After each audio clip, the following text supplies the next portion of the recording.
সেখানে বলেছিলাম যে আজকে মাদ্রাসা শিক্ষা থেকে মাদ্রাসায় লেখাপড়া করে ওলি আল্লাহ হচ্ছে, মাদ্রাসায় লেখাপড়া করে মুফাসসির মুহাদ্দিস হচ্ছে, কিন্তু আপনারা যদি এই কোরআন আর সুন্নাহর সিলেবাসটা যদি আপনারা ইউনিভার্সিটিতে কলেজে স্কুলে যদি আপনারা ঢুকান, সেখান থেকেই ওলি আল্লাহ পয়দা হবে, মুফাসসির পয়দা হবে, মুহাদ্দিস পয়দা হবে, ঠিক কিনা?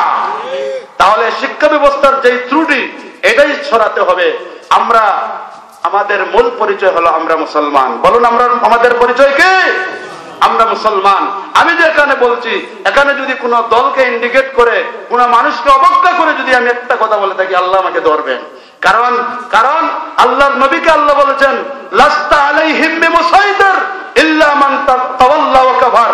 হে রাসূল, আপনি মানুষকে জোর জবরদস্তি করে ইসলামের পথে আনার অধিকার আপনাকে দেয় নাই।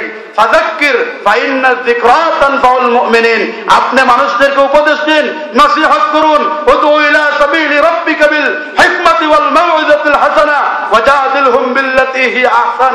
আপনি মানুষদেরকে সুন্দর সুন্দর প্রজ্ঞা এবং জ্ঞান দিয়ে মানুষদেরকে দ্বীনের কথা বুঝান। ওয়াজাদিলহুম বিল্লাতী হিয়া আহসান। এই দ্বীনের কথা বুঝাতে গিয়ে যদি কোনো ঝগড়া ফাসাদ হয়ে যায়, তাহলে ওই ঝগড়া ফাসাদটাও ওয়াজাদিলহুম, তার সাথে যে কথা বলবেন ওয়াজাদিলহুম বিল্লাতী হিয়া আহসান, ওটাও সুন্দর তরিকায় হতে হবে। কারণ সে বুঝতেছে না, সে না বুঝে ইসলামের বিরোধিতা করতেছে, কিন্তু আপনি তো বুঝতেছেন।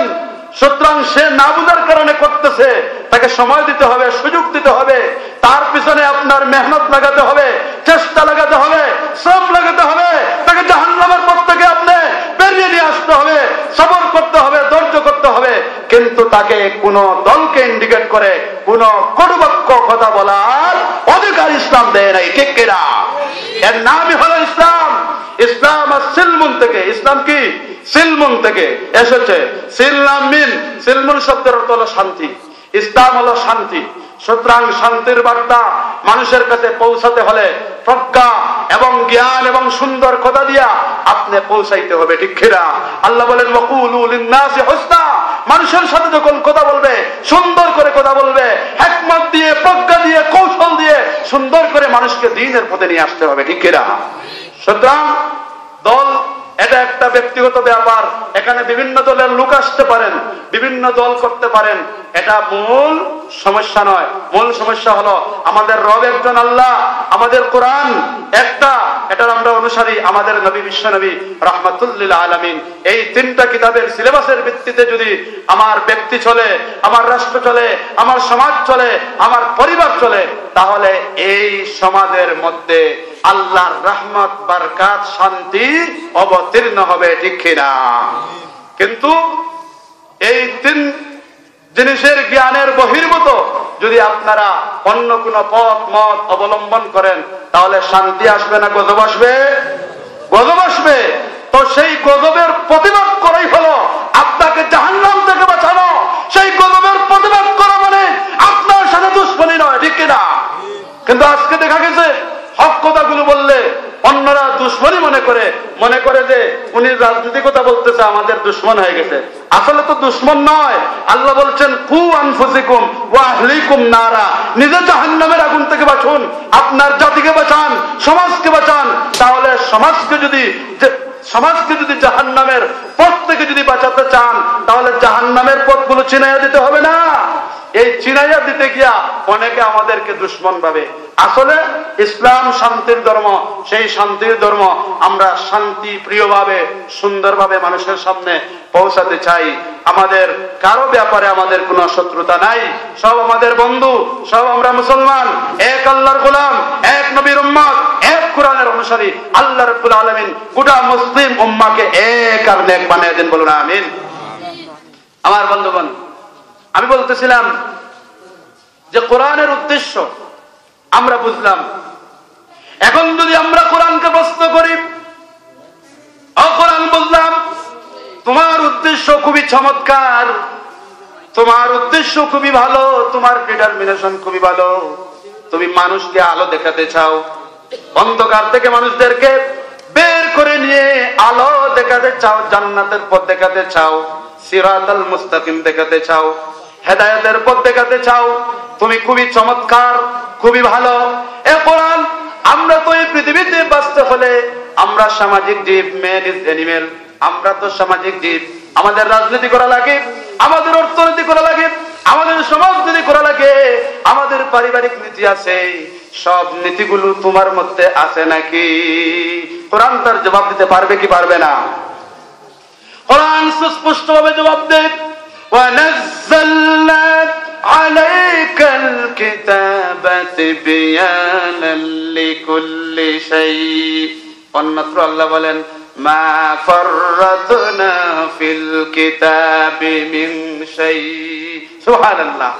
কোরআন বলছে মানুষের ইহজীবন এবং পরজীবন উভয় জীবনের যত জ্ঞান লাগবে, যত দর্শন লাগবে, যত বিজ্ঞান লাগবে, যত কিছু লাগবে, যত নীতির প্রয়োজন হবে, সকল নীতির ব্যাখ্যা সহ বর্ণনা আমি রব্বুল আলামিন 30 পারা কোরআনের মধ্যে দিয়েছি।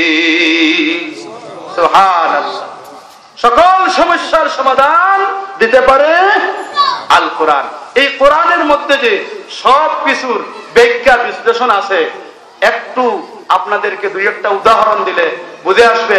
আপনারা বলবেন এখন মডার্ন যুগ, কোরআন আজকে 1500 বছর আগে নাজিল হয়েছে, সেই কোরআন কি এখনকার যুগে চলে? কিছু নাস্তিক মুরতাদরা এটাই বলে যে দেয়ার ইজ নো গড, আল্লাহ বলতে কিছু নাই, আনসিন ইজ দ্য নাথিং, যা দেখা যায় না তা মানবো কেমনে? এটা কোরআন ওল্ড টেস্টামেন্ট, এটা হলো পুরাতন। কিন্তু কোরআন পুরাতন কিনা এটা দুই একটা উদাহরণ দিলে আপনারা বুঝতে পারবেন। কারণ কোরআন পুরাতন নয়, কোরআন সব যুগের জন্য সচল। বলুন আলহামদুলিল্লাহ। কোরআন সব যুগের জন্য কি? কোরআন সব যুগে সক্রিয় থাকবে, সচল থাকবে, জীবন্ত থাকবে, এটা আল্লাহ রাব্বুল আলামিন বলেছেন। সুবহানাল্লাহ বলুন। আমার বন্ধুগণ, গভীর মনোযোগ দিয়ে শুনুন। হযরত মুসা আলাইহিস সালাতু ওয়াস সালামের শ্রেষ্ঠ মর্যাদার মধ্যে একটা মর্যাদা ছিল যে উনার লাঠি ফেলে দিলে সাপ হয়ে যেত, ঠিক কিনা? আল্লাহ বলেন, ওয়া মা তিলকা বিয়ামিনিকা ইয়া মূসা قال هي عصاي أتوكأ عليها وأهش بها على غنمي ولي فيها مآرب أخرى قال ألقها يا موسى فإذا هي حية تسعى।